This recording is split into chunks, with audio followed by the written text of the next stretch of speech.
하나님께 예배하신 여러분들을 나사렛 예수 이름으로 환영합니다. 그리스도 예수의 평강과 은혜가 함께하기를 원하며 함께 찬송합니다. 찬송가 387장입니다.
우리 가운데 오셔서 임마누엘 하나님 되신 예수 그리스도를 찬양합니다.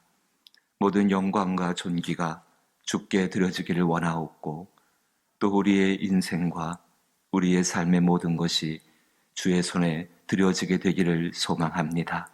받아 주옵시고 우리의 길을 인도하여 주옵시고 성령의 은혜 안에서 우리 주님만을 따라갈 수 있는 복된 성도들 되게 하여 주옵소서. 그의 거룩하신 역사와 그 능력이 함께 하실 줄 믿습니다. 진실로 주의 은총으로 말미암아 그리스도 예수를 닮아가는 삶을 살게 하옵실 때에 지혜를 더하여 주옵시며 지식을 더하여 주옵시며 명철을 더하여 주옵시며 총명을 더하여 주옵시며 특별히 기도하여 응답을 받음으로 말미암아 하나님 안에 하나님을 신뢰하는 사람으로 살아가게 하여 주옵소서. 주의 복된 역사가 이 예배 가운데 임재하셔서 우리를 이끄시기를 원하옵고 예수님 이름으로 기도하옵나이다. 아멘. 오늘 함께 대하실 말씀은 예레미야 말씀입니다. 예레미야 30장 17절로부터 19절 말씀입니다.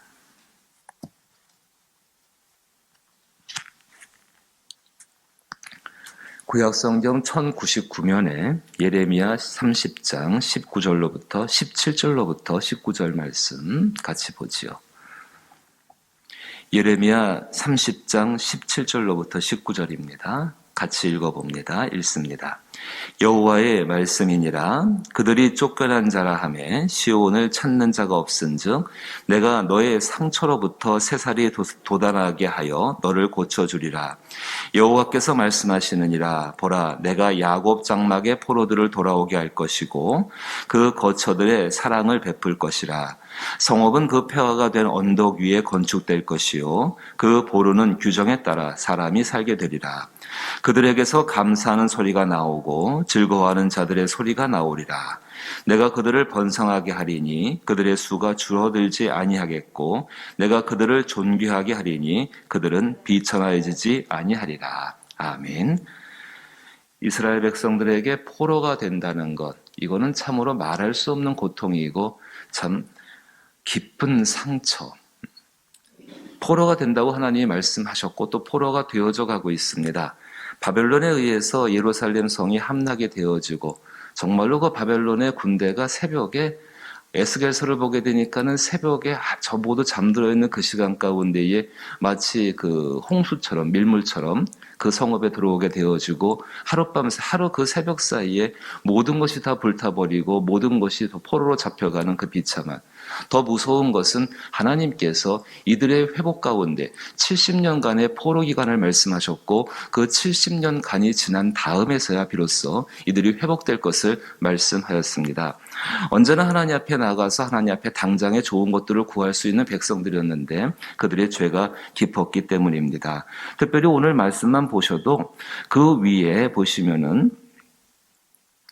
14절 말씀 보시면은 너를 사랑하던 자가 다 너를 잊고 찾지 아니하리니 이는 내 악행이 많고 내 죄가 많기 때문이라. 나는 내 원수가 당한 고난을 내게 받게 하며 잔인한 징계를 내렸도다. 너는 어찌하여 내 상처 때문에 부르짖느냐. 내 고통이 심하도다.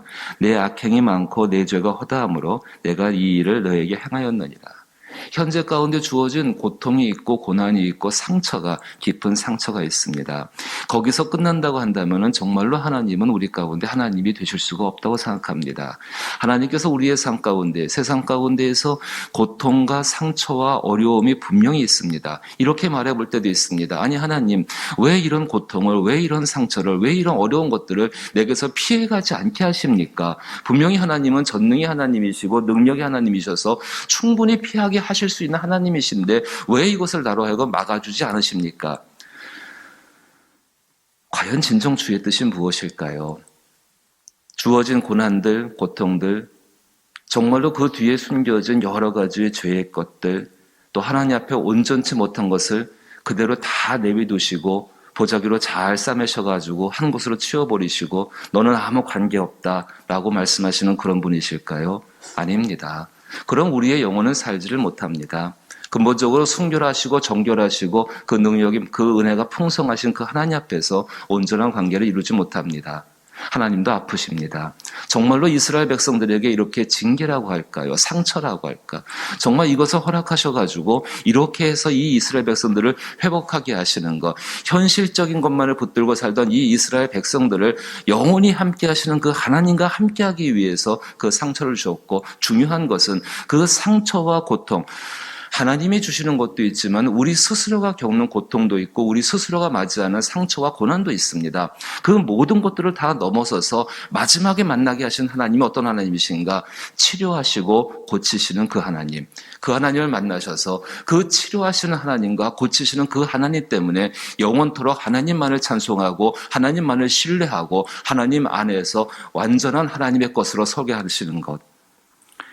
분명히 그 이야기를 하셨습니다. 치료, 상처에 대한 이야기를. 그리고 17절에 이렇게 이야기하십니다. 오늘 본문이지요. 여호와의 말씀이니라. 그들이 쫓겨난 자라 하매 시온을 찾는 자가 없은즉. 이거 자체가 고통입니다. 그런데 그 다음 말씀을 보십시오. 이것이 우리가 붙들 말씀입니다. 현재 우리 앞에 있는 고통들과 상처가 있다 할지라도 그 고통과 상처 얼마든지 쉽게 느낄 수 있습니다. 감각적으로 또 생각적으로. 하지만 그 다음 말씀은 오직 믿음으로만이 받아들일 수 있고 믿을 수 있는 것입니다. 이렇게 말씀하십니다. 내가 너의 상처로부터 새 살이 돋아나게 하여 너를 고쳐주리라. 제가 다시 한번 읽어보면은 내가 너의 상처로부터 새 살이 돋아나게 하여 너를 고쳐주리라. 어떤 고통과 어떤 상처, 그것이 1차적으로는 육체의 질병이 될 수 있고 삶의 관계가 될 수 있고 눈에 보이는 것이 될 수 있습니다. 조금 더 깊은 의미 가운데에서는 영적인 어떤 것들이 될 수가 있습니다. 그런데 중요한 것은 그 모든 것 가운데에서 분명히 고통과 상처가 있는 그 상황 가운데 누가 계시는가?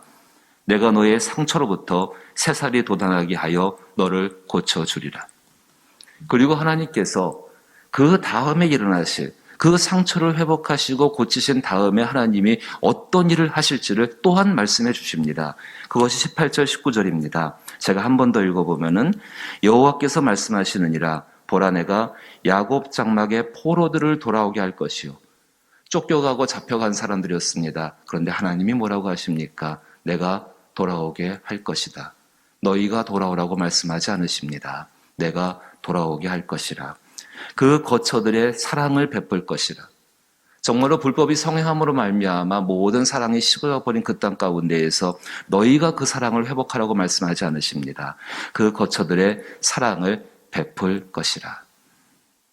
성읍은 그 폐허가 된 언덕 위에 건축될 것이요. 폐허 위에 무엇을 바라볼 수 있겠습니까? 당장 그 폐허 위에 어떻게 세워야 되는가를 고민해야 되는 것이 사람의 모습이지만은 하나님 말씀하십니다. 그 폐허가 된 언덕 위에 건축될 것이요. 그 보루는 규정에 따라 사람이 살게 되리라. 그들에게 감사하는 소리가 나오고 즐거워하는 자들의 소리가 나오리라. 지금 당장은 그렇게 하지 못합니다. 억지 춘향식으로 감사하라 즐거워하라 말씀하지 않으십니다. 그들에게서 감사하는 소리가 나오고 즐거워하는 자들의 소리가 나오리라.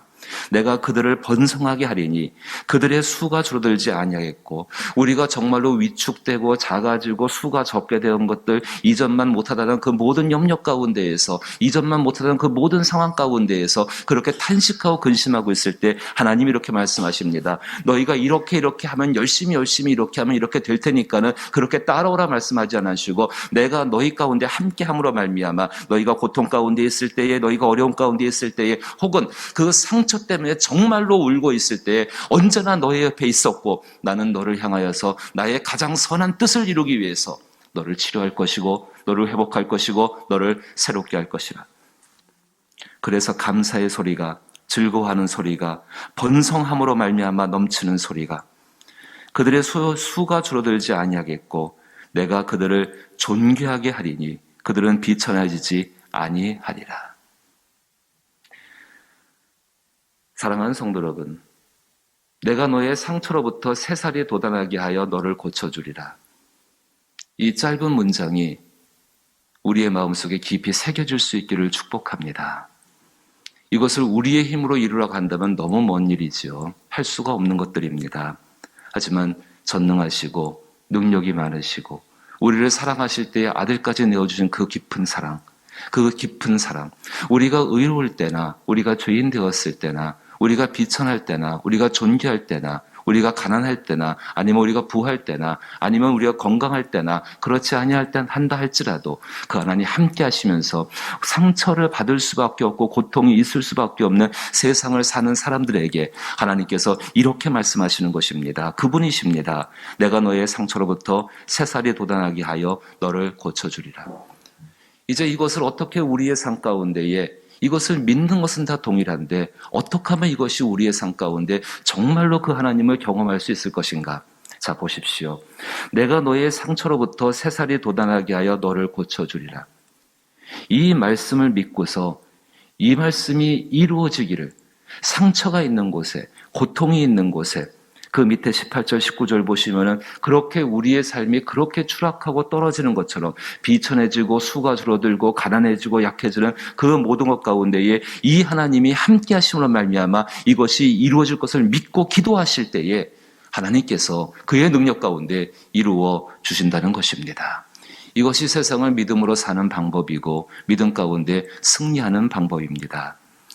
한덕순 씨에 대한 그 간증이 있습니다. 이 간증은 중독자들을 치료하시는 치료하는 기관에서 나온 간증인데 제가 귀에서 한번 소개를 해보고 설교를 마치려고 합니다. 한덕순 씨라는 분이 계셨는데 19살 때 결혼을 하게 됩니다. 근데 이 결혼한 남편분이 연애할 때는 잘 몰랐는데 한 결혼해서 3개월 지나고 나니까 이분이 이 약물 중독자인 것을 알게 되어집니다. 얼마나 당황하고 놀랐을까. 그래도 이 한덕순 씨가 그리스도 예수를 믿는 분이었고 그 안에서 회복되기를 위해서 하나님 앞에 간절히 기도하고 10년 가까이 이 중독을 치료하기 위해서 무지 애를 썼겠죠. 근데 정말로 쉽지 않은 일 아닙니까?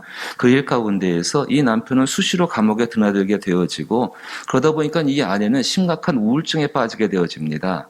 둘째가 태어났지만 이 남편의 중독은 차도가 없었고 그래서 이 결국은 한덕순 씨마저도 알코올 중독에 빠져들게 됩니다.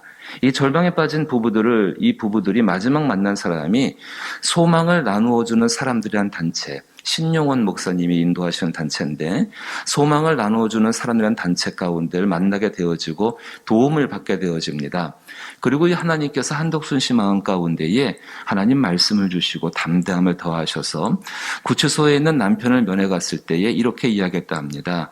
어차피 망쳐버린 당신의 인생이고 나의 인생인데 이제 남은 시간은 하나님께 맡겨보십시다. 근데 그 평상시에 늘 하던 말이었는데 그날은 정말로 하나님의 은혜 가운데 그 말이 한덕순 씨 자신과 그리고 이 남편분 마음에 꽂혔다 그러죠. 정말 큰 영향을 미치게 되어졌습니다. 그때부터 변화가 일어나게 되어지고 옆에 같이 있었던 그 소망을 나눠주는 사람들, 그 사람들과 함께 이분이 회복되어지고 인생의 남은 시간들이 그 어느 때보다 행복할 수 있었는데 그 행복한 것은 한덕순 씨나 아니면 그 남편분이나 그리고 그 가족분들에게 남편이 회복되어지고 병이 낫고 그런 것을 다 넘어서서 이분들 심령 안에 하나님이 계시기 때문에 행복했다라고 고백하는 간증을 읽어본 적이 있습니다. 그렇습니다. 고통과 고난은 우리의 삶 가운데에 떨어질 수 없는 것이지요. 세상을 사는 시간들이 그러하지 않습니까? 상처는 받을 수밖에 없는 것이고 안 받는 게 제일 좋은 것인데 그렇지 않은 것이 세상입니다. 하지만 그것만 있는 것은 아닙니다. 그 모든 것을 주관하시고 다스리시는 하나님이 함께 하시고 그 하나님은 우리에게 말씀하십니다. 내가 너의 상처로부터 새살이 돋아나게 하여 너를 고쳐주리라. 육체의 질병이 있고 그 상처가 있으니까 거기 이 하나님의 말씀이 임하시길 위해서 기도하십시오. 나의 관계 가운데에, 나의 사업 가운데에, 나의 경영 가운데에, 나의 인생에 걸어간 길 가운데에, 나의 가정 가운데에 이 말씀을 소망하십시오. 어떻게 하나님이 그 일을 하실까를 기대해 보십시오. 그러할 때 우리 심령 가운데 기쁨이 넘치고 그 한 가지 한 가지가 이루어질 때마다 하나님께 기쁜 감사와 찬송으로서 돌려드리는 삶, 그 삶을 사는 가운데에서 내게 주어지는 것이 어떤 것이라 할지라도 거기가 하나님과 함께 있는 곳이 되어지고 그곳이 천국이 되어지며 그리고 그렇게 살다가 그의 천국에 들어갔을 때에 그의 천국은 낯선 곳이 아니라 이 땅 가운데 늘 동행하시는 하나님, 하지만 조금 더 알고 싶고 느끼고 싶었던 그 하나님, 그 하나님께 대한 갈증이 해결됨으로 말미암아 하나님 앞에 영원한 삶을 사는 복된 길이 있는 줄로 믿는 것입니다. 그 삶을 살아갈 수 있는 저와 여러분 될 수 있기를 주의 이름으로 축복합니다. 주기도문으로 예배 마칩니다. 하늘에 계신 우리 아버지여, 이름이 거룩히 여김을 받으시오며 나라의 임하옵시며 뜻이 하늘에서 이룬 것 같이 땅에서도 이루어지이다. 오늘날 우리에게 일용할 양식을 주옵시고 우리가 우리에게 죄 지은 자를 사하여 준 것 같이 우리 죄를 사하여 주옵시고 우리를 시험에 들게 하지 마옵시고 다만 악에서 구하옵소서. 대개 나라와 권세와 영광이 아버지께 영원히 있사옵나이다. 아멘. 내가 너의 상처로부터 새살이 돋아나게 하여 너를 고쳐주리라. 기도하는 가운데에서 주여, 지금 있는 이 상처 가운데에서 어떻게 새살이 돋아나게 하시겠습니까? 말라버리고 꺾어져 버린 가지 같은데 여기서 어떻게 새순이 나게 하시겠습니까? 그 모습을 내게 환상 가운데에 보여주옵소서. 그것이 나의 삶의 새로운 희망이 되게 하시고 내 삶에 용기를 주게 하시고 그것을 믿는 믿음 가운데 살아가는 우리의 인생이 되게 하여 주옵소서.